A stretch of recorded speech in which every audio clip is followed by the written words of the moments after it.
Hello and welcome to Transcendental Waves. I'm Jeff Bailey. And I'm Michael Burrows. Today we're going to talk about mystical visions and vision quests. I've been studying Native Americans recently and reading through this book, and it was talking about how at the age of puberty, Native Americans, usually boys, but now it's becoming more progressive for women to do it too, would go out into the wilderness, and the only thing they could take with them was their pipe and whatever they smoked in there, and they couldn't eat or drink, and they were to get as fatigued as possible by just doing some light exercise, exploring, walking around, or staying still and meditating, or building shrines with stones to help physically wear them out.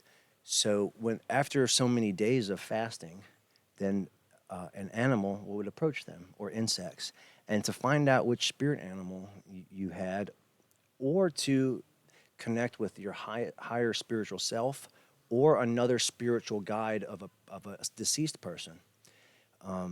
You could stay and become more malnourished, more fatigued, and the spiritual journey would just get progressively higher and higher and higher. And I guess, kind of like psychedelica or something. I've never fasted for that long. But they said it was not uncommon to, like, the first animal to come to you to just say thank you, you're a beautiful animal, but I'm waiting for something greater.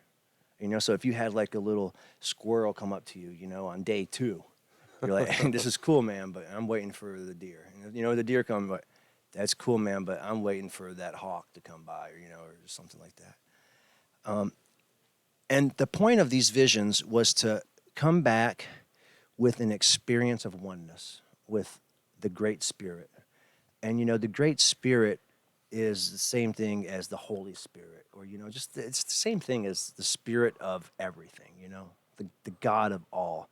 And there's so many different names for him now. But when's the last time anything that you know of has taken and done that kind of spiritual hardship? Where it's just so it fatigue. You know how hard it would be just to go into the wilderness and meditate for a day or two. That's just 1 or 2 days. Just think if it was a week or more. Yeah, I mean, I know that it would be crazy to do that. You talking about that kind of reminds me of some books I read in my early 20s, a series by Carlos Castaneda.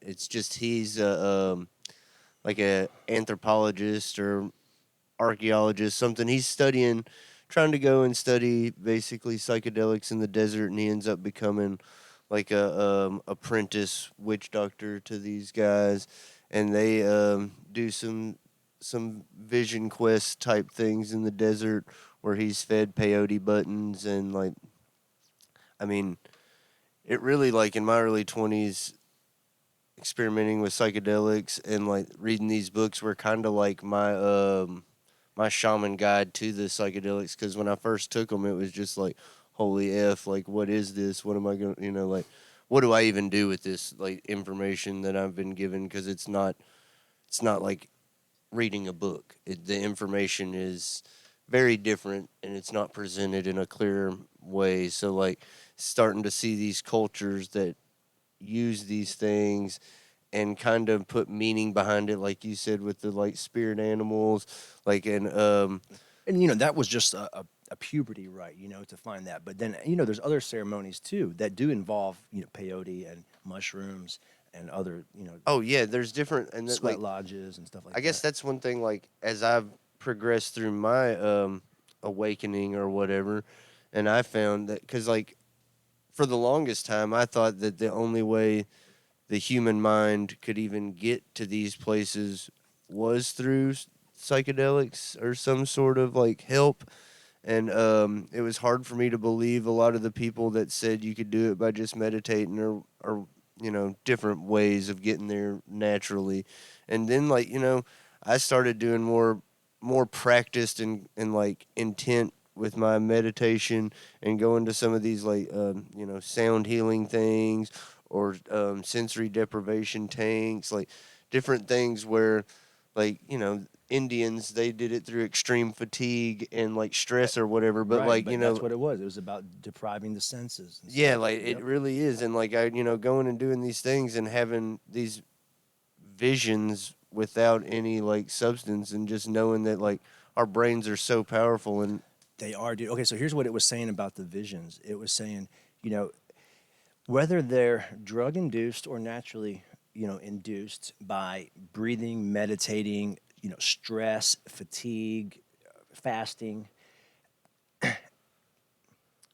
they're kind of like our subconscious. They're images of our subconscious, and also of the conscious of all. the connected like collective conscious. Collective consciousness. Yes, Yeah. that's Oh, right. yeah, dude. Well, when you look at the story of the Buddha, and he goes through like Siddhartha, he goes to all these different yogis trying to figure out how to find enlightenment, and he's like, he's emaciated himself at one point. He goes through all these different things that different people have told him, like this is how you can find enlightenment, and then he just gives up because he hadn't found it doing all these different things. And when he finally quits trying for enlightenment is when he receives enlightenment.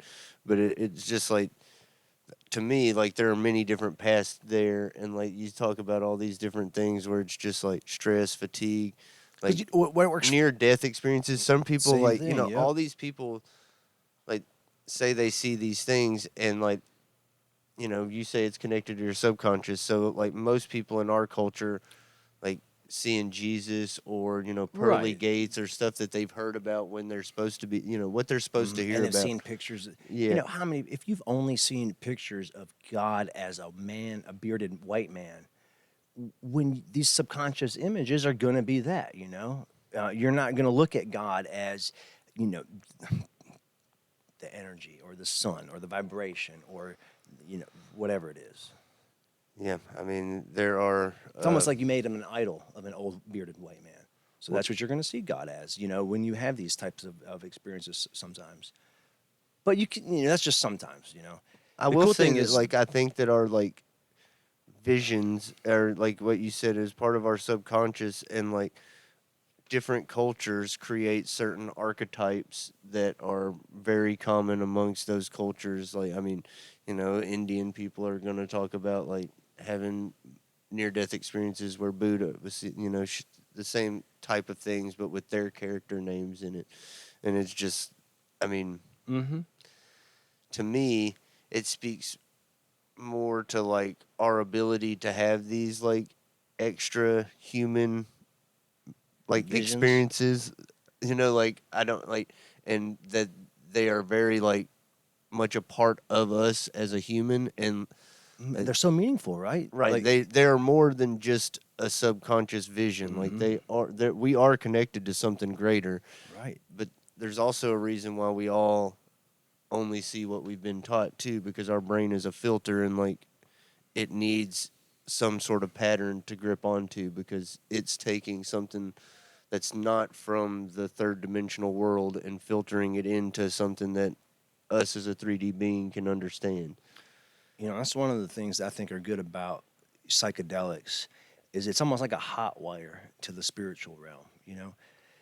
You could meditate, but if you don't know how long you got to meditate to have a spiritual vision, I think that's why a lot of people did the fasting, because if you just go in fasting, it's gonna stress your body out. There's no way to. Eventually, you're gonna Well, it's the lose. same with like a lot of the different yoga practices. I think the point of yoga is to like take yourself to the edge of your comfort zone, and constantly expand your comfort zone, and constantly getting and like trying to control your breathing while you're in pain type thing. And Hmm. then like are all these like Wim Hof breathing exercises where you're just like Yes. breathing like real crazy Yep. fast and trying to get your heart rate up. And like, and dude, I will say that like when I was first doing all these like psychedelics, like it was a part of me with like didn't know what to look up. That's why I say like those Carlos Castaneda books were just like, I mean, those were Toltec Indians, but then it was just like you look into like ancient Greece, and they're doing Kukion, And then you go, Soma. yeah, and Soma in India, and like, and you start looking up all these different things, and you're like, oh, the fucking the Mayan calendar, and the way, like, that looks a lot like some of the stuff I was seeing on a lot of these psychedelics. Okay, so let's start reading about their culture, and it just like,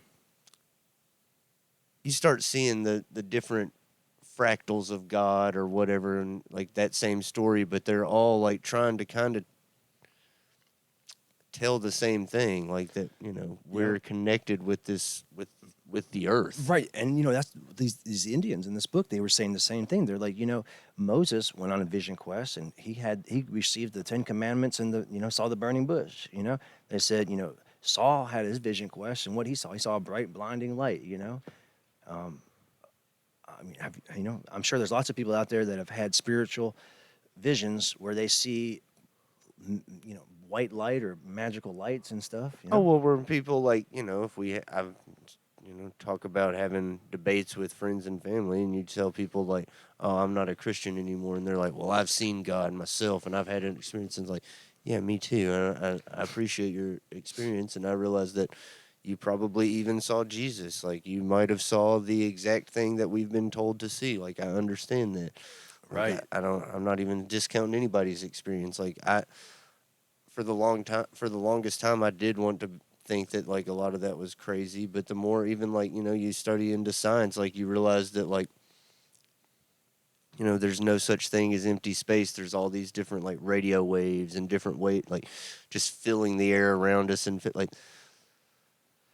there's nothing in science tells me that there couldn't be like, fourth or fifth dimensional beings out there that are Right. greater than this. So I was kind of thinking about this same topic this morning.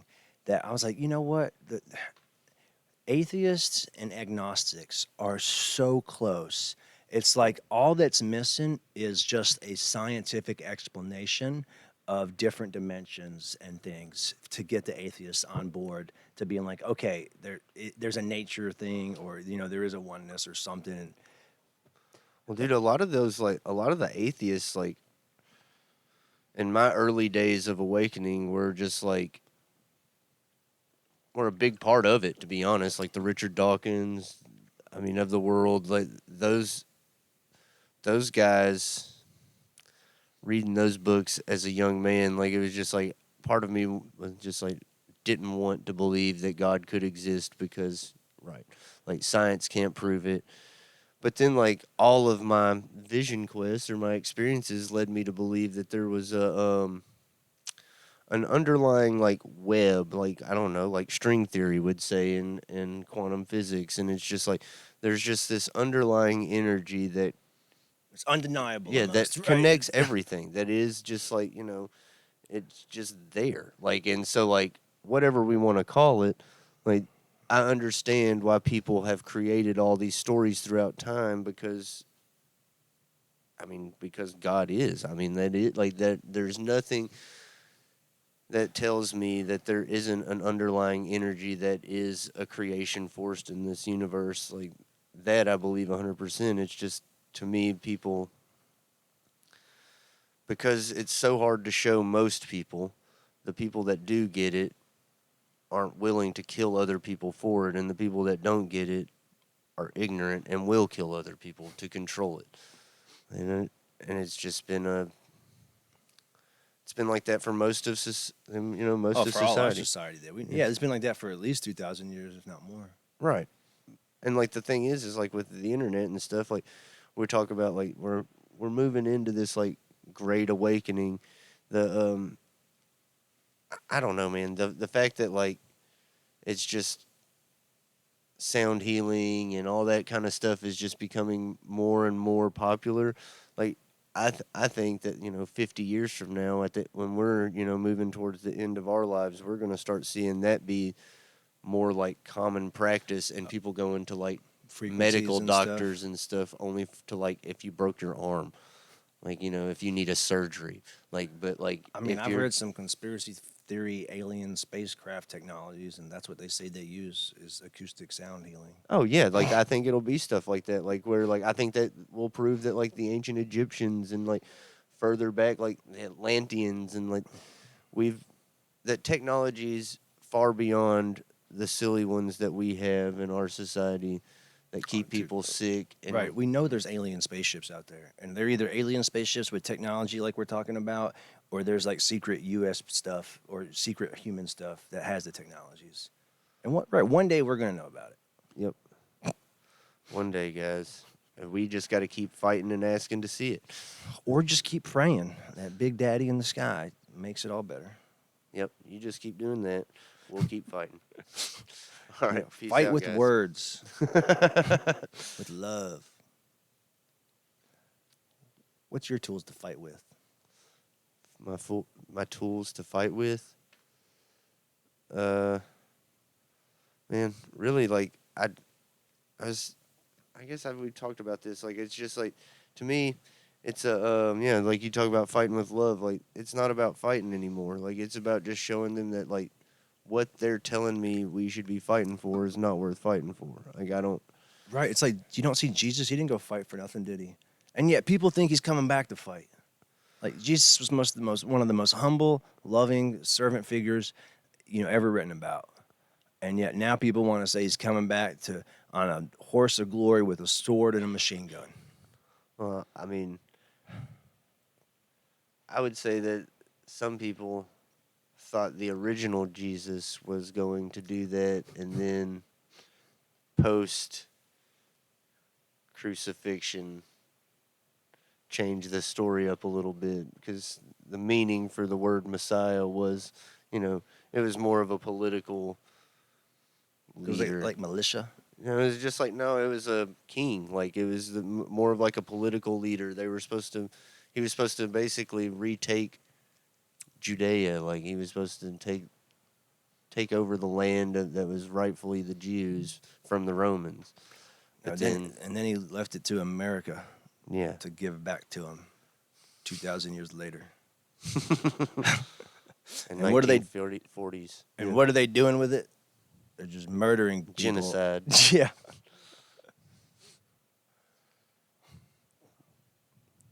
All right, guys. Well, let us know what topics you want to hear about.